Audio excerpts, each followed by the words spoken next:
자, 그러면 국내 종목 이야기 또 이어가 보도록 하겠습니다. YG 경제연구소 차영주 소장 나오셨습니다. 어서 오세요. 안녕하십니까? 네.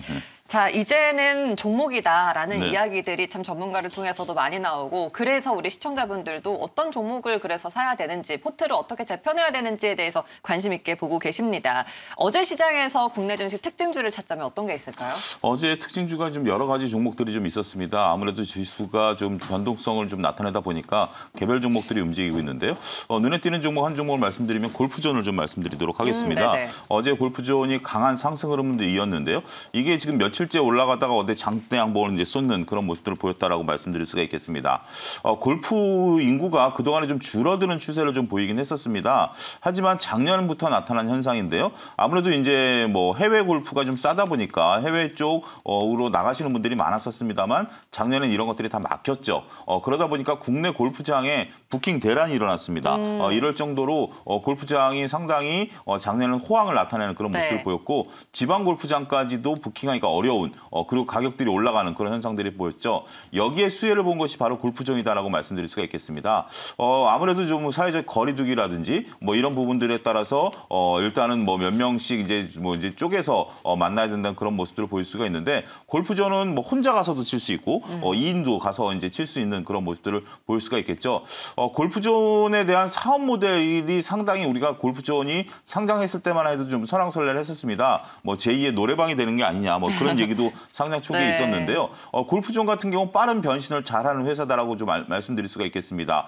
기계를 계속해서 업그레이드하는 수요에 따른 수익원을 나타내고 있고요. 최근에 또 캐릭터 사업까지 하고 있습니다. 그러니까 이제 우리가 골프 칠 때 남자들 둘이 가서 골프 치면 좀 재미 별로 없거든요. 좀 썰렁하거든요. 근데 이제 거의 캐릭터가 들어가서 1,000원만 내면 됩니다. 그러면 뭐 차영주님 뭐 나이샷 뭐 이런 얘기도 좀 해주고 약간의 이제 좀 재미를 좀 주는 건데 그게 1,000원에 불과합니다.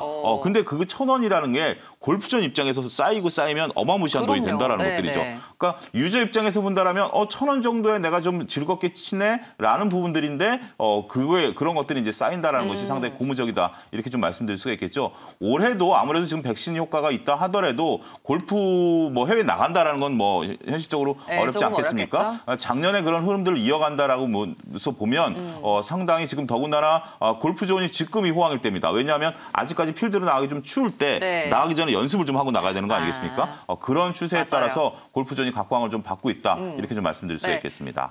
최근에 이제 골프 웨어 쪽에서도 상승률이 좀 탄력 있게 움직이더라고요. 뭐 대표적으로 크리스 FNC 우리 방송에서도 좀 이야기를 나눠봤었는데 그런 종목과 또 이렇게 더불어서 대표적인 스크린 골프 기업이죠. 골프존의 어제 주가 상승률을 보시면은 지금이 딱 시즌이구나라는 거를 알 수 있을 것 같습니다.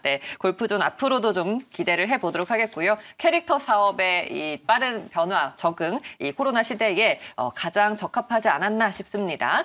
자, 그러면은 오늘 시장에서는 또 어떤 종목들이 움직일지 관심 있게 보시는 종목이세요? 아무래도 종목을 좀 맞춘다라는 게 지금 현실적으로 좀 쉽지가 않은 것들을 좀 먼저 말씀을 좀 드리도록 하겠습니다. 왜냐하면 어제 이제 간밤에 끝난 뉴욕 증시 같은 경우도 장 막판에 힘이 빠지는 모습들을 보였기 때문에 국내 증시 같은 경우도 어제 3,000선이 깨지지 않았습니까?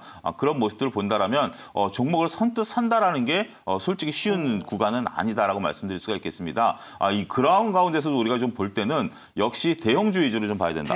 저는 왜냐하면 중소형주들이 빠르게 움직이는 건 사실입니다. 하지만 중소형주 오늘 뭐가 움직일지에 대해서는 소위 전문가라 하더라도 쉽지 않다라는 거죠. 이게 지금 트레이딩 관점에서 움직이시는 분들이 빠르게 움직이기 때문에 따라서 이럴 때는 좋은 종목을 조금씩 모아가는 전략들이 필요하다라고 말씀을 좀 드리기 위해서 저는 LG전자를 말씀드리도록 하겠습니다. 최근에는 좀 소비주 쪽에서 많이 이야기가 나왔었는데 대형주를 다시 또 보자고 그렇습니다. 말씀해 주셨네요. LG전자가 이제 그저께 급락세를 시연을 했었습니다. 약 7% 정도 빠지면서 주가가 차트가 바닥권에 단기 바닥권에 진입을 했고요. 어제 같은 경우 일단은 강보합권에서 마감하는 그런 모습들을 보였습니다.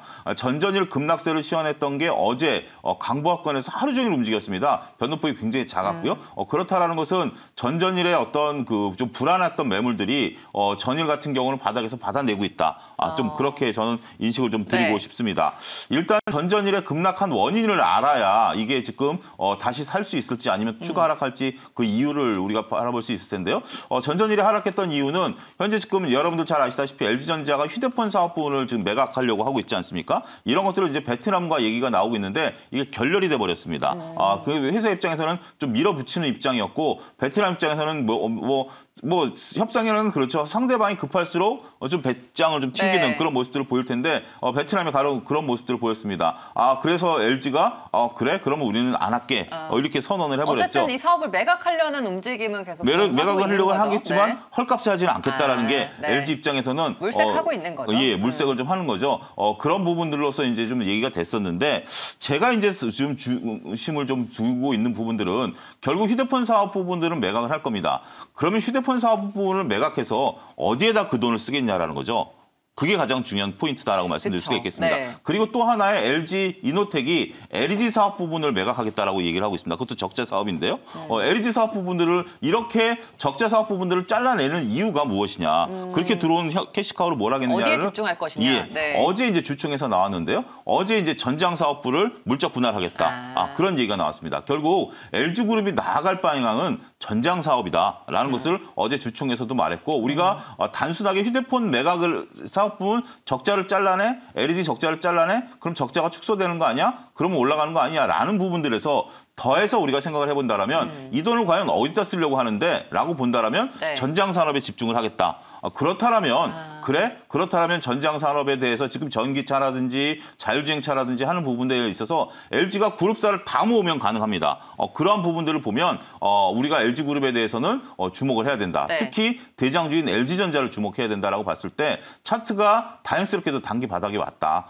그렇게 본다라면 한 달 넘게 쉬었죠. 예, 네. 그런 모습들을 보게 된다면 LG전자를 지금부터는 조금씩 모아가는 전략을 여러분들이 가져가는 것들이 상당히 규칙가 주목되고 있다. 이렇게 설명을 드릴 수가 있겠습니다. 네, 더 빠질 이유는 이제 없어 보이니까요. 모아가는 관점에서 접근해보자라고 하셨습니다. 자, LG전자 오늘의 관심 주고요.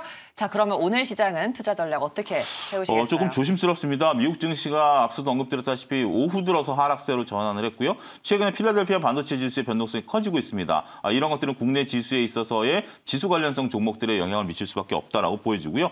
따라서 일단은 단기 3천선을 하회했기 때문에 일단은 하루하루 이제 시황을 말씀드리면 일단은 단기적으로는 좀 관망세를 좀 펼치시는 게 낫고 개별 종목들이 움직이는 것을 따라산다라는 것은 트레이딩에 능하신 분 아니면 현실적으로 불가능하다라는 거 너무 욕심내지 마시고요. 일단은 조금 한 발 물러서는 것도 하나의 전략이 될 수 있다. 그렇게 말씀드릴 수가 있겠습니다. 알겠습니다. 또다시 지수를 봐야겠네요. 자, 오늘 차영주 소장님 말씀 여기까지 듣고 정리할게요. 고맙습니다. 감사합니다.